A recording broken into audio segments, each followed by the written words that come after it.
je vous propose un extrait tiré de La recherche du temps perdu de Marcel Proust, plus précisément du premier volume du côté de chez Swann. C'est un passage célèbre où le narrateur évoque la célèbre Madeleine, symbole de la mémoire involontaire. Mais,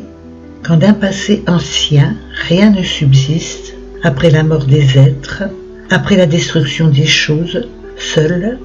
plus frêle mais plus vivace, plus immatérielle, plus persistante, plus fidèle, l'odeur et la saveur restent encore longtemps, comme des âmes à se rappeler, à attendre, à espérer sur la ruine de tout le reste, à porter sans fléchir sur leurs gouttelettes, presque impalpables, l'édifice immense du souvenir. Et dès que j'eus reconnu le goût du morceau de madeleine trempé dans le tilleul que me donnait ma tante, quoique je ne susse pas encore et dusse remettre à beaucoup plus tard de découvrir pourquoi ce souvenir me rendait si heureux, aussitôt, la vieille maison grise sur la rue, où était sa chambre, vint comme un décor du théâtre s'appliquer au petit pavillon donnant sur le jardin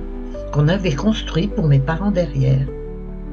Et avec la maison, la ville, depuis le matin jusqu'au soir et par tous les temps, la place où on m'envoyait avant déjeuner, les rues où j'allais faire des courses, les chemins qu'on prenait si le temps était beau. Et comme dans ce jeu où les Japonais s'amusent à tremper dans un bol de porcelaine rempli d'eau des petits morceaux de papier jusque-là indistincts, qui, à peine y sont-ils plongés, s'étirent, se contournent, se colorent, se différencient, deviennent fleurs, maisons, personnages consistants et reconnaissables. De même maintenant, toutes les fleurs de notre jardin et celles du parc de Monsieur Swann, et les nymphéas de la Vivonne, et les bonnes gens du village et leurs petits logements, et l'église, et tout Combré et ses environs,